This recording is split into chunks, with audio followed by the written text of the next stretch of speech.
the law, whether it's the law of the courts or statutes or regulations or whatever form the law takes, ought to be freely available. And in this day and age, that means online. Today on LawNext, digitizing the law. This week, Harvard Law School's Library Innovation Lab unveiled the Case Law Access Project, the capstone to a massive undertaking to digitize all U.S. case law. My guest today is Adam Ziegler, the lab's director and the man who oversaw the project. This is Bob Ambrogi, and you're listening to LawNext, the podcast that highlights the entrepreneurs and innovators who are driving what's next in law. And before I introduce Adam, let's hear from the sponsors who generously support LawNext. And now, on to this week's interview. Well, Adam Ziegler, welcome to LawNext. Great to be here, Bob. Thanks so much for having me on. It's funny. I was thinking about what you've done this week, and I was remembering something I wrote back in 1995. I dug up an article I wrote about case law on the internet, and I in my article I talked about how minimal were the offerings of getting any case law on the internet. And I conjectured at the time that probably within a year or two, that would be dramatically changed. Well, here we are, 23 years later, and we're just finally getting to this point. So congratulations on what you've launched this week. It's pretty phenomenal, and really want to talk a lot more about it. But so, Adam, this has been an enormous undertaking over the last few years. Describe for us the magnitude of this project, of what's included in this project. Sure. It definitely is a massive undertaking. We started with approximately 40,000 books. Those books contained all of the state and federal court decisions we could identify and get our hands on, going all the way back to pre-statehood times. We scanned all of the pages of those books, and that corresponded to about 40 million pages. And then we derived from those pages about 6.5 million individual cases. So it's huge numbers. And it feels great to be done and to be able to share it with the world. I'm sure it feels great. I know I never made it down there while you guys were engaged in the scanning project, but you literally had a huge scanner set up in your offices, and 3 years of scanning, something like that? It was even less than that. We had this amazing high-speed scanner that took the loose pages from each of these books, and we actually had to disbind all of the books except for the rare volumes, which we handled much more carefully. But we disbound the pages of most of the books, and then ran the loose pages through this high-speed scanner that averaged about 100,000 pages scanned per day. And we did that for around 2 years, with a few fits and starts for equipment issues. But it was a big production that was running basically constantly during work hours for around 2 years. It's something I never realized till I was reading some article about it this week, or maybe it was even just talking to you, that you then rebound all those volumes that you sliced up and scanned. Sort of. So what we did, we didn't actually rebind them. We didn't actually attach the pages to the binding. What we did is we took the binding, wrapped the pages with the binding, and then vacuum sealed all of that together using a sort of meat packing machine. And then we shipped those vacuum sealed volumes out to a former limestone mine in Louisville, Kentucky, where they stay and will be there if we ever need them someday. Where they'll live happily ever forever. Yeah. So 360 years worth of cases here. The earliest case, 1658. The source for this, as I understand it, was Harvard's case law collection, and based on what you said, it's the most comprehensive and authoritative collection of American law and cases anywhere outside the Library of Congress. So is this everything? Is there more out there that's not included in this? Everything is a impossible concept in this context. The way we think about it, this is everything we could identify through our research, our librarians' research, through our records, through various sources that did work to track and catalog and study the publishing of law over the years. So it's as complete as we could make it. That said, it suffers from one, I suppose, important type of incompleteness, and that is we only got the cases that found their way into books. And so, especially in early years of the collection, it was very hard actually to report cases into books, and only select cases found their way into the books. And it took a massive amount of effort by the early reporters of decisions and others to collect those cases. And so, we have, we think, a complete collection based on what's in what was put in books, but lots of stuff never found its way into books, and that's too bad. But obviously, as we look ahead, as we move ahead, it's a lot easier to record the decisions of the courts. They're all written down somewhere, we hope, and if we can get courts preserving them and publishing them online in a sort of forward-looking way, then we won't have to worry about that kind of incompleteness down the road. It's remarkable that that's still the challenge, that here we are in 2018, and we're still talking about the fact that most courts are primarily publishing their opinions in print, right? That's right. It's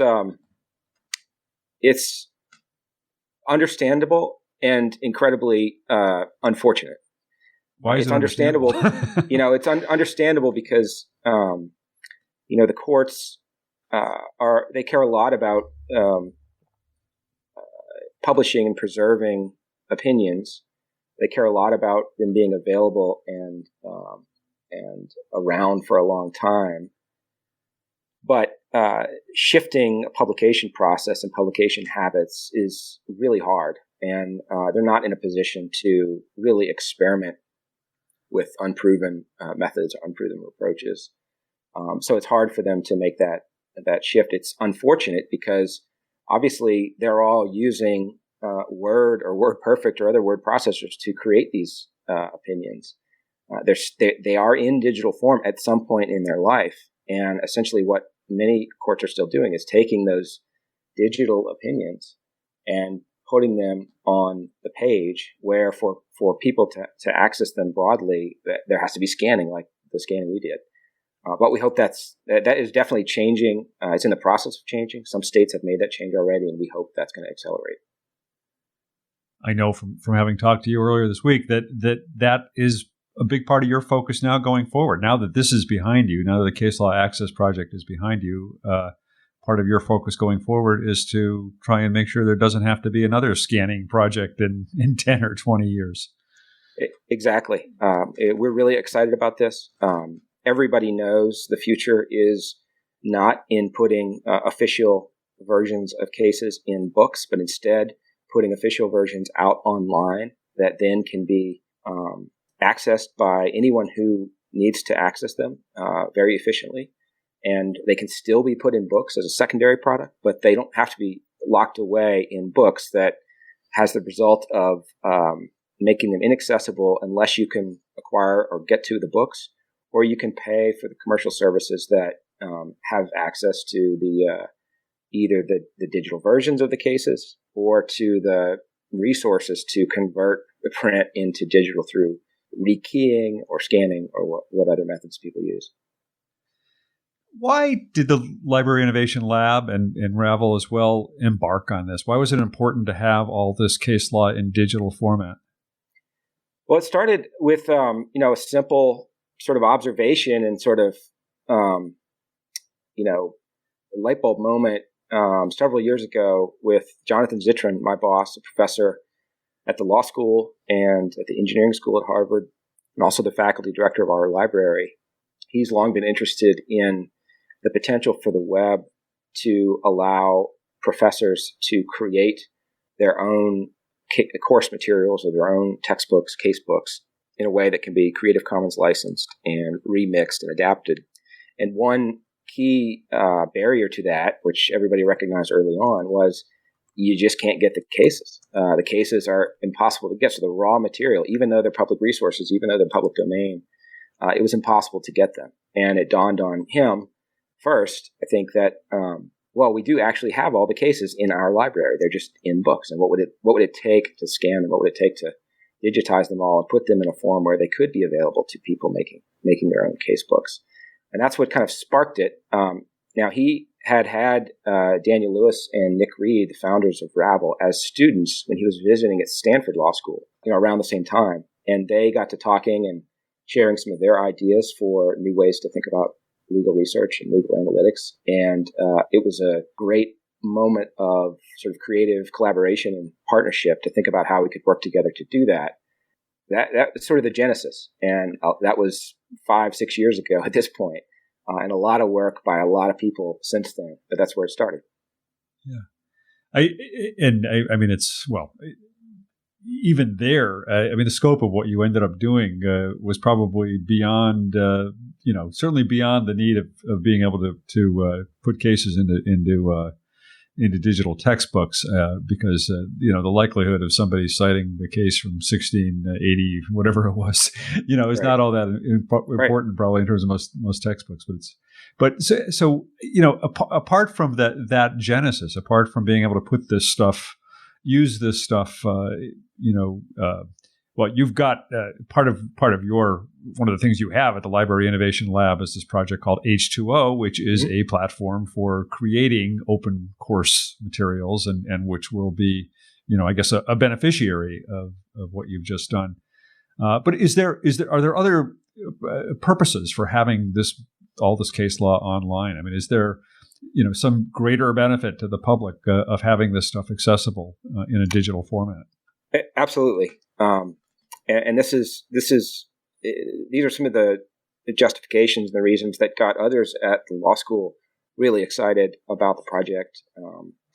Former Dean Martha Minow was a huge supporter of this project, and she's devoted so much of her work to thinking about access to justice and fundamentally whether or not people and their lawyers can readily access the law, including case law, is an important component of access to justice, which continues to be a huge problem in the country. There's the even more basic principle that all of us are charged with knowledge of the law that binds us, including the law found in decisions of our courts. It ought to be as easy as possible and free for anyone to get to that law, just to be informed, just to have the opportunity to understand what it is, what obligations they're being required to take on, and how the courts work, how the justice system works. And so there's tremendous public interest and public need to have the law, whether it's the law of the courts or statutes or regulations or whatever form the law takes, ought to be freely available. And in this day and age, that means online in a way where you can get it without restriction, without logins, without paying any money. That is our ultimate goal. That's what we're excited about doing. We think it's going to have tremendous benefits. That's sort of the public interest angle, which is paramount. There's also a really exciting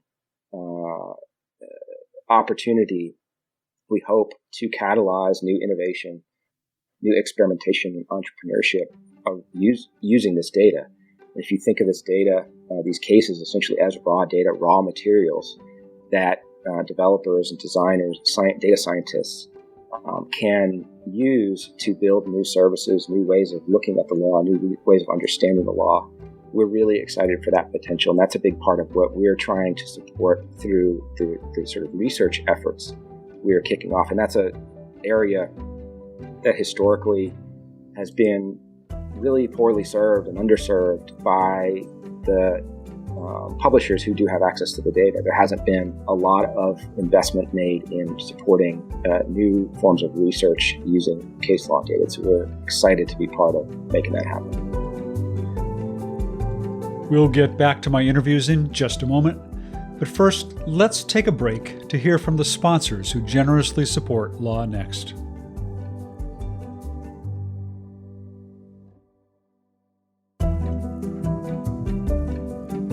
And now, let's continue this week's interview. So, Adam, you just mentioned sort of describe what you've got here up as cases as data. Describe exactly what it is that you've put here with the Case Law Access Project. I mean, this isn't Google for case law. You're presenting this data in very specific ways. So describe how you're making it available and how it can be used. Sure. So we're exposing this data right now in two primary ways. One through an API and one through a bulk data service. The API lets anyone navigate through or traverse through all of the cases in whatever way they like. So if you're interested in isolating cases from particular jurisdictions or particular courts or particular periods of time, you can do that. And through that API, we present both the metadata about the cases, and the metadata we highlight includes the name of the case, so the parties, the court, the date of decision, the citations, the jurisdiction, as well as some additional data about who the judges are, or at least who the judges were reported to be on the page, who the attorneys were, and you can also get the full text of each case through the API, with some restrictions that I can talk about later if you'd like to. That's the API, and that is a very sort of standard and understood method for exposing data to programmers so that they can write software programs that interact with the data and interact with our system in a smart way to allow sort of an infinite number of possible ways to use the data or to view the data or to process the data. The bulk data service is a little bit different. And there, basically, we give you the ability to download big chunks of data. So if you want all the cases from Illinois, for example, you can do that with a single click download. Or if you want all the cases from Arkansas, you can do that with a single click download. And that's useful for a lot of people who are going to be doing natural language processing or other forms of analysis of the text. Those are the two primary ways we're making all of this available right now.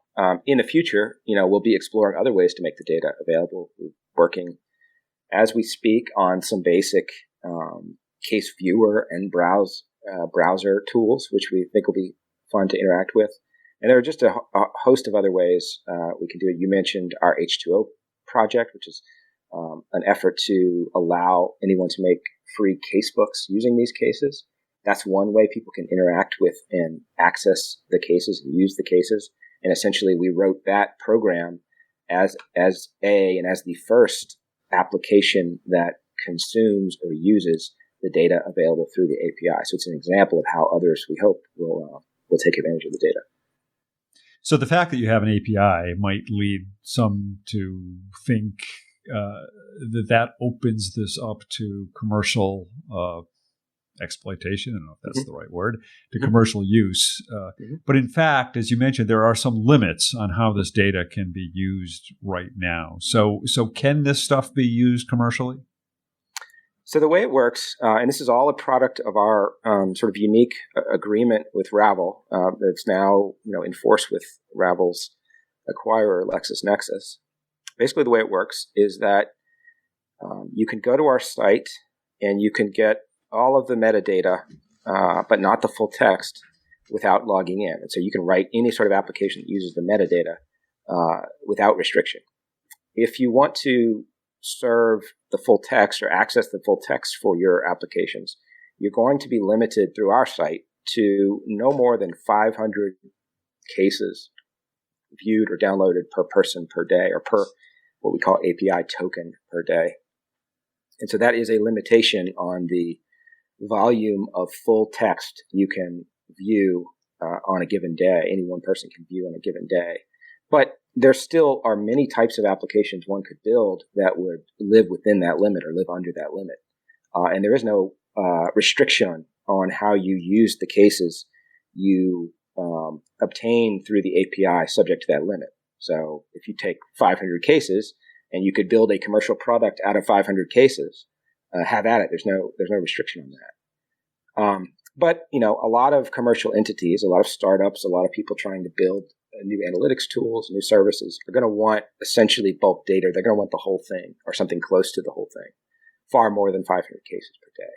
If that's the category somebody's in, they have to reach out to our friends at Ravel, Lexis, and let them know that and negotiate a commercial deal with them. And it's part of our contract with Ravel, now Lexis, that they actually enter that market and offer commercial terms, which is, I think, an important step in the right direction. It's not okay, at least under our contract with them, for them to completely withhold themselves from that sort of new market. So we're excited about that. The last thing I want to say is both Illinois and Arkansas are available from our site completely in bulk. So if you're building something, whether it's commercial or not, that is all about Illinois or Arkansas law, you can get all of those cases and all the metadata right now with a click without any restriction. And as more and more states make this transition from book only or book first publishing to digital first publishing, under our agreement with Ravel, those states' historical cases will also become completely open and free and unrestricted. So over time, we expect lots and lots of states to become completely available without restriction for free to anybody and everybody, including people doing commercial work. And in all events, no matter what, the restrictions I've described will cease in early 2024. And so this is a temporary set of restrictions. And 2024 feels like it's a long way away. It's obviously 6 years away. But that means that if nothing else happens, when we get to that point, then all the data will be completely available without restriction, which is exciting. So, and also all of these cases are available on Ravel pursuant to the agreement and will be available for free there.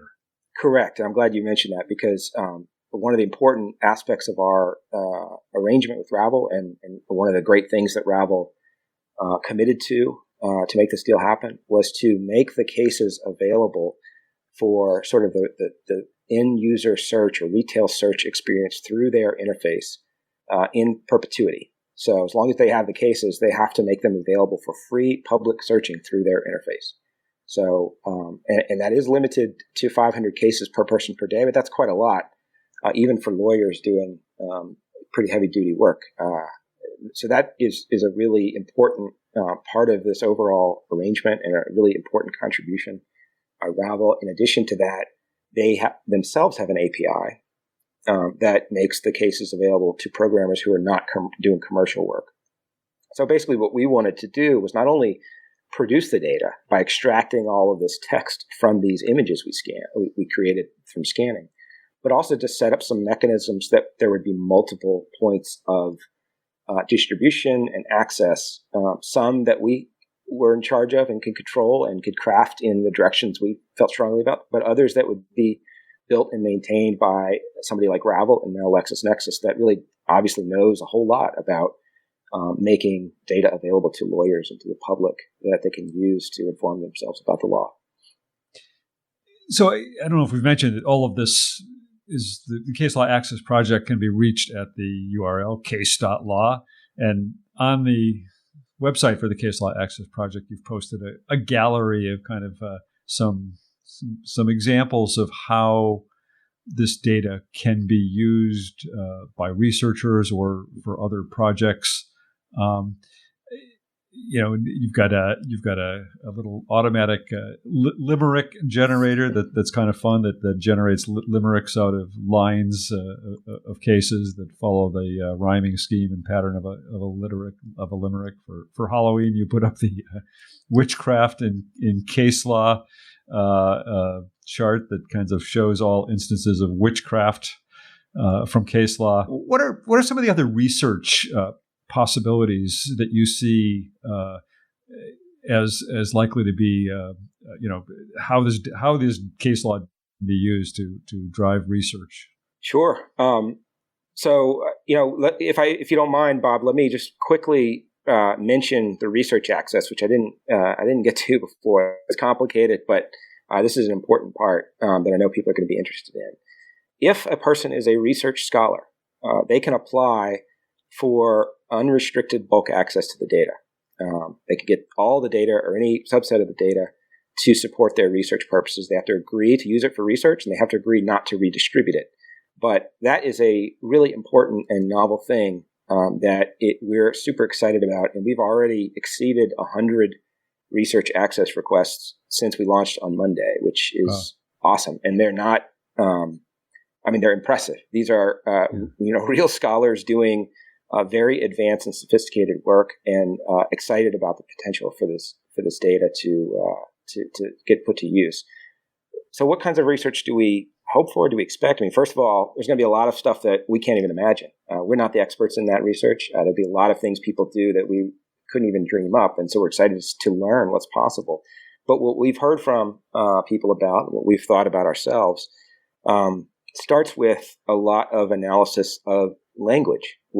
How has language been used, and how has language changed, evolved over time in our courts? How does language differ from court to court, or from state to state, or era to era? You can imagine studying how certain areas of law, particularly sort of hot button areas of law, have evolved in one area or one region relative to another. Once you get to the point of having a really solid graph of the citations and the relationships among cases, you can do a lot of really cool work to study influence and who are the most influential courts, which are the most influential courts, which are the most influential judges, what patterns can we observe about the way certain courts are treated by others, certain regions are treated by others. There's so much interesting study that's never been done because the data just simply has not been available, that can help us understand how the courts operate, what they do well, perhaps what they haven't done well, perhaps where they're going in the future. A lot of people have played with predictive work based on case law, and we'll see what people do in that direction. Those are some of the things. The list is absolutely endless, and it's just, this is a time where other disciplines outside of law are doing extraordinary work with data and with computational methods. And that work is just as applicable, or much of that work is just as applicable to the law, but the raw data, the raw material, the information about what is the law hasn't been available in the right way, in as comprehensive a way as it is now through this project. So we're excited to see all the types of things that can emerge from that. I've written a couple of times on my blog about the sort of emerging field of linguistic analysis in law, in which researchers take a corpus of legal text, and especially historical legal text, and use it to explore how the meanings of words and phrases have evolved or changed over time, with fascinating results. When people want to talk about what was the original intent, of the founders, you can use linguistic analysis to really go back and get a much better sense of what words and phrases meant in the context in which they were used at a historical period. So it seems like this collection that you've published is going to be ripe for that kind of analysis, if beyond all the other possibilities. Absolutely, and you may be referring to the BYU Corpus Linguistics Project. Yeah. Which is doing that work and kind of getting at this question: what can the language in historical court opinions tell us about how things were understood, how language was understood by courts and others at the time? And this will contribute to that. Their work should be very much transferable to the data we have, and I've talked with those folks some about their work and about ways to extend it to this data, and it'll be really cool to see that happen. Yeah. What else is the Library Innovation Lab working on? I know you've got a bunch of interesting projects there. You want to give us a brief overview of what else you're doing? Yeah, absolutely. So, what is the Library Innovation Lab to begin with? We're a department, a group inside of the Harvard Law School Library, and we do a range of things that touch on areas of law and legal information, librarianship, and technology. Most of our work is software oriented. So we're building things that sort of extend the concept and the role and the values of librarianship, often in a legal context, but not exclusively in a legal context. So One of our main projects right now is called perma.cc, and that is a web archiving surface for web citations. So if you are a lawyer or a court or a legal scholar, you are citing in your works, say your brief or your opinion or your article, to a web page, like the web page that has the FBI's top 10 most wanted list on it. The problem with that citation is it's going to break inevitably and quickly. The underlying content is going to change. In many cases, the ownership of the domain changes. And that's a real problem if you're trying to cite something that you expect courts to be able to rely on down the road, or you expect to live for years. And so PERMA allows you to create a permanent link rot. Exactly. PERMA allows you to create a permanent snapshot of the source you're citing at the time you're citing it, that you can then point your readers to, and it doesn't matter if the original goes down or changes, you'll have the record right there with your article. We're also working on H2O, which we've talked a little bit about. We're excited about the possibilities there, both to allow faculty, law faculty, to create open source, open access casebooks, but also to allow other types of collections of content and case materials and other materials to be pulled together and reused and remixed online. You can imagine treatises going in that direction. You can imagine all kinds of supplemental and secondary materials going in that direction in an exciting way. We're also working on a project called the Nuremberg Trials Project, which is a digitization effort where we've digitized the original case files and evidence files from the war crimes tribunals following World War II, and those are available online for anyone to look at and study and learn from. And then we've got a whole bunch of small experiments, and we're a very experiment-oriented group. Lots of sort of creative endeavors, and lots of things that don't always pan out, but that's kind of how we fill our days. And does the Case Law Access Project get retired at this point? I mean, is it done? Is it complete, or is there more to be done there? No, definitely not. We're just getting started. I mean, this is the first phase. So I joined the lab in January of 2014. And the first phase was about proving to everyone that we could actually do this project in a way that was efficient and cost effective and, had the right levels of quality. The second phase, once we signed the deal with Ravel, to actually do the scanning and make this data. The third phase, which we're coming out of now, is to take this raw data and put it in a form through the software we built that will allow people to access and interact with it. Now we're on to the phase, which frankly has always been the most exciting to me, which is, all right, how do we help the world use this data? What can we uncover? What can we unlock? What can we make happen through access to this data? And we're going to be supporting others in doing that, but we're also going to be doing that ourselves, whether it's research or new tools and services or experimentation around the data. We've got a bunch of amazing and creative developers in our group. We've got lots of researchers we have relationships with, and we're extremely excited to help push, aggressively forward on what can be done now that the data itself is available. I first met you a few years ago when you were the founder of a little legal tech startup called Moodus, which was a website that had this, I think, pretty clever idea of serving as a platform to promote open online legal argument. A couple of years ago, you ended up shutting that down in part just because there hadn't been, I guess, enough activity to make it operate viably the way you envisioned it. But I'm wondering now, in your work as the director of the Library Innovation Lab, does that experience of having had a legal tech startup inform your work at all now? Absolutely. No question about it. How so? Yeah, I mean, I went into that. So before I started Moodus, I had been a practicing litigator for over 10 years. And so I, to be honest, didn't really know much of what I was doing when it came to software, when it came to products. But I learned quite a bit through the experience with Moodus.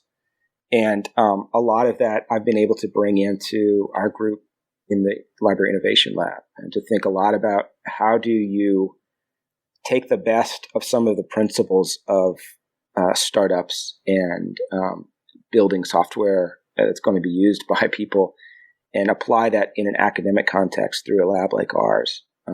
We do a lot of thinking about sort of minimum viable products. We do a lot of thinking about how our products are going to be used and hopefully enjoyed by others. We do a lot of thinking about sustainability and scalability. We try to think big about what's possible and then build things in a way that will get us there, sort of incrementally.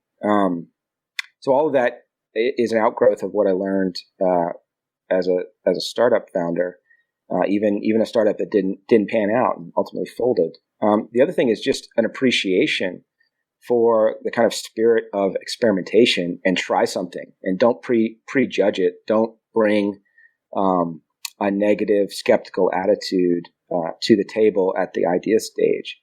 Instead, give it a try. Make something, even if it's sort of low fidelity, even if it barely works. See what it feels like and then build an increment from there. And that is the spirit that I hope lots of people will bring to using the data that's now available through case.law. And certainly if case.law had existed when I was doing Moodus, that would have had a positive impact on how we worked and what we tried and how quickly we moved. And so I'm excited to see that kind of thing carry through, many years later. Well, congratulations to you and to all of your staff. I know you've got a whole crew of people there who worked very hard on this project. I was in your office last week briefly and got to meet a few of them. But congratulations to all of you on this. This is a really great accomplishment, a really important project. So thanks. Well, thank you, Bob. Really appreciate it. Really appreciate you stopping by and spending a little time with me on the pod. And I would say to folks listening, if you are at all interested in this data, reach out to us. We are open. Our code is open. We love talking about this. We love confronting challenges and questions. And that's really why we're doing this. So we hope to hear from lots of people. You can find them at case.law. Thanks to Adam Ziegler, Director of the Library Innovation Lab at Harvard Law School, for taking time to be with us today. And you can find us, all of our past episodes, at LawNext.com or at my blog, LawSites blog. Thanks as always to our producer, Ben Ambrogi. This is Bob Ambrogi. Thanks for listening.